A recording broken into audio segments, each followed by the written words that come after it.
Hello दोस्तों, आपके अपने YouTube channel spectrum with Pankaj में आपका स्वागत है। आपका लगातार कमेंट आ रहा था कि सर आप 2022 यूपी बोर्ड कक्षा 12 के एग्ज़ाम की स्ट्रेटजी को लेकर एक वीडियो बनाइए। तो उसी के क्रम में आज हम 2022 यूपी बोर्ड एग्ज़ाम की तैयारी के लिए एक स्ट्रेटजी वाला वीडियो लेकर उपस्थित हुए हैं। तो आज के इस वीडियो में मैं आपको यह बता दूं कि आप नवंबर से पढ़कर 90% से ऊपर कैसे अचीव करें, यानी 90% से ज़्यादा आप कैसे मार्क्स लाएं। दूसरा पॉइंट, कमज़ोर छात्र या जो अब शुरू कर रहे हैं वो कैसे पढ़ें कि उनका भी सिलेबस अभी से फरवरी तक कंप्लीट हो जाए। तीसरा पॉइंट, सबसे पहले हम यह जानेंगे कि हम सभी विषय में जो हमारे ऑल सब्जेक्ट्स हैं क्लास 12 के, उसमें हम क्या क्या पढ़ें और क्या क्या सबसे अंत में पढ़ें। चौथा, अब आपको कौन सी गलती नहीं करनी होगी जिससे हमारा बोर्ड एग्ज़ाम प्रभावित हो। पांचवा, इस वीडियो को अंत तक आप ज़रूर देखें जिससे आपको इस कक्षा 12 के यूपी बोर्ड एग्ज़ाम की स्ट्रेटजी का कंप्लीट सॉल्यूशन मिल सके। तो आइए हम बात करते हैं कि सबसे इम्पॉर्टेंट टिप्स आपके लिए क्या है जो आपको यह ध्यान रखना पड़ेगा। पहला इम्पॉर्टेंट टिप्स में होगा कि सोचने में समय व्यतीत न करें, यानी अब आपके पास समय नहीं है। अब आप यह न सोचिए कि हम कल से परसों से पढ़ाई स्टार्ट करेंगे, नहीं, आप तुरंत अभी से लग जाइए इस बोर्ड के एग्ज़ाम की तैयारी के लिए।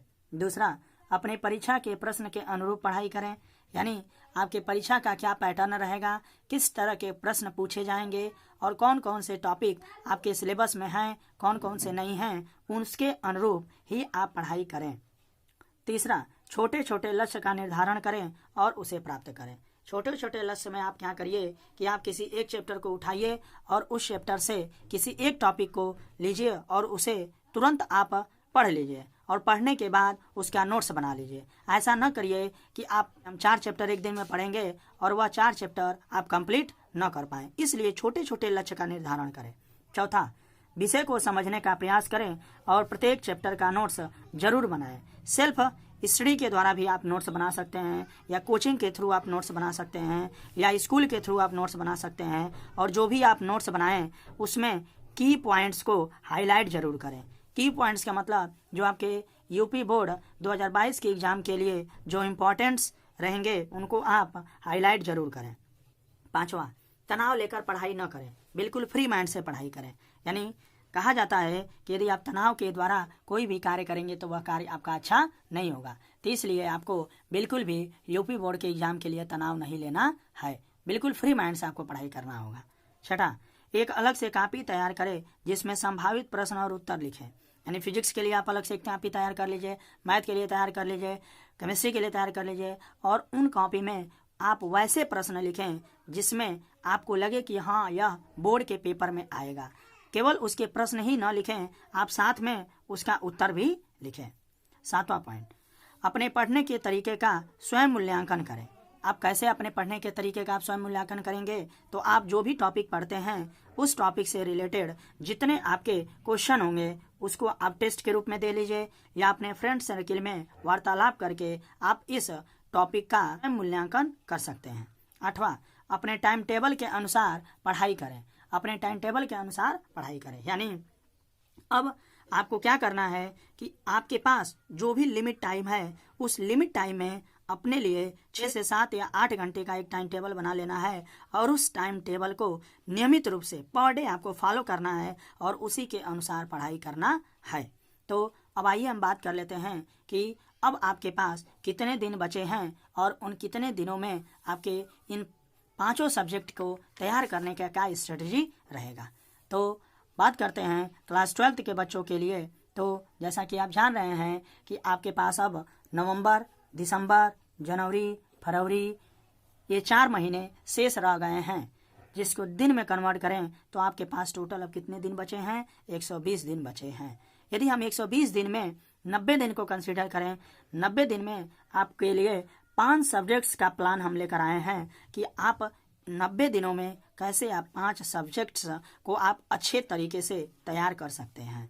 जैसा कि आप जानते हैं कि मैथ ग्रुप वाले बच्चों के लिए सारे सब्जेक्ट समान रहेंगे, बस आपका अंतर क्या रहेगा, बायोलॉजी मैथ वाले नहीं पढ़ेंगे और बायोलॉजी वाले मैथ नहीं पढ़ेंगे। यानी आपके टोटल सिलेबस में पहला विषय हिंदी, दूसरा इंग्लिश, तीसरा फिजिक्स, चौथा केमिस्ट्री और पांचवा मैथ, बायोलॉजी के लिए बायोलॉजी। तो आपको इन 5 सब्जेक्टों पर इक्वली फोकस करना है। ऐसा नहीं कि आप केवल फिजिक्स केमिस्ट्री मैथ पढ़िए या फिजिक्स केमिस्ट्री बायोलॉजी पढ़िए और आप सोचिए कि जब हमारा एग्जाम नज़दीक आएगा तो उस टाइम हम हिंदी और इंग्लिश तैयार कर लेंगे। ऐसा आपको हरगिज नहीं करना है। आपको क्या करना है, सभी सब्जेक्ट को डेली पढ़ना है। आप ऐसा कर सकते हैं कि जो विषय टफ हैं उस विषय पे आप ज़्यादा टाइम दें और जो विषय आपको ये लिए इजी है उस विषय आप कम टाइम दें, परंतु आपको सभी विषय सभी सब्जेक्ट आपको डेली पढ़ने होंगे। अब बात कर लेते हैं कि 90 डेज प्लान क्या है, उसमें आप टारगेट क्या रखेंगे। तो आपका टारगेट यह रहेगा कि मैं 5 डेज में 1 लेसन को कंप्लीट कर लूँ। किसी भी तरीके से आप उसको 5 डेज में सेल्फ स्टडी के द्वारा या कोचिंग के थ्रू आप 1 लेसन को कंप्लीट कर लीजिए। यदि आप 5 दिन में 1 लेसन को कंप्लीट करते हैं तो आपको 12 लेसन को तैयार करने में टोटल 60 डेज लगेगा। अब इन 60 दिनों में आप जो भी चैप्टर तैयार किए हैं, अब बचे हुए 30 दिनों में आप उनका क्या करेंगे, अच्छी तरह से उसका रिवीजन करेंगे। अब जो आपके 120 में 90 डेज तो हमारा फिनिश हो गया। अब जो लास्ट के हमारे 30 डेज हैं, उस 30 डेज में हम क्या करेंगे, जितने 10 सालों का या 8 सालों का प्रीवियस ईयर क्वेश्चन पेपर लेकर उसे सॉल्व करेंगे और प्लस जो अपना हैंड रिटन नोट्स हम बनाए हैं उस नोट्स को भी हम क्या करेंगे, रिवीजन करेंगे।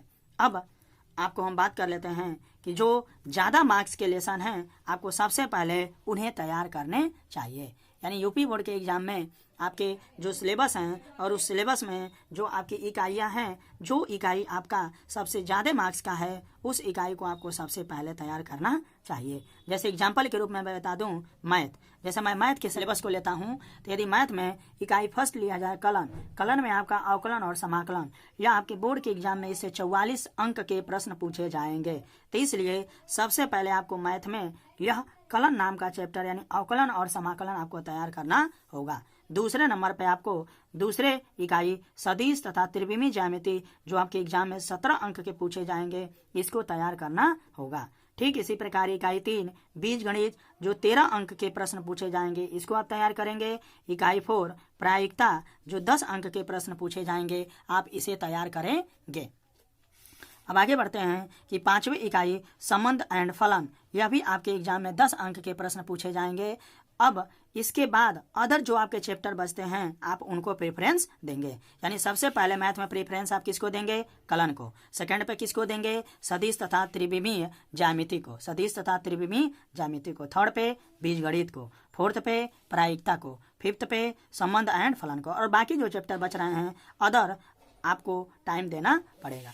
ठीक इसी प्रकार यदि हम लेते हैं फिजिक्स फर्स्ट में, तो फिजिक्स फर्स्ट में आपको सबसे पहली इकाई स्थिर विद्युतिकी के ऊपर ध्यान देना होगा। यानी सबसे पहले आपको स्थिर विद्युतिकी का यह इकाई तैयार करना होगा, क्योंकि इससे आपके एग्जाम में 8 मार्क्स के प्रश्न पूछे जाएंगे। इकाई 2 धारा का चुंबकीय प्रभाव व चुंबकत्व की इकाई को आपको बाद तैयार करना होगा, जिससे आपके बोर्ड एग्जाम में 8 मार्क्स के प्रश्न पूछे जाएंगे।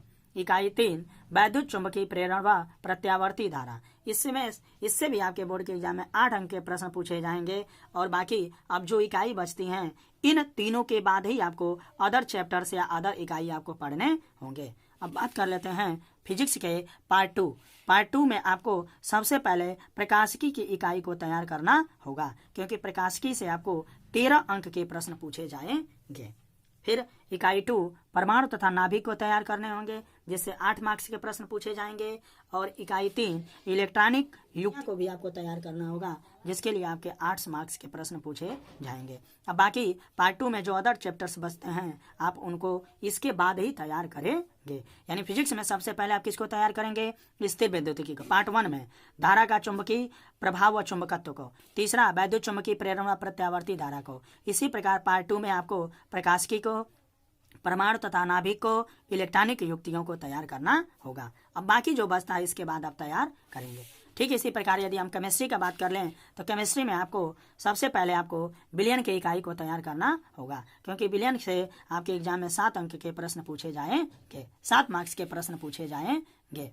ठीक इसी प्रकार बिलियन के बाद आपको पी ब्लॉक के तत्व तैयार करने होंगे, जिससे भी 7 मार्क्स के प्रश्न पूछे जाएंगे।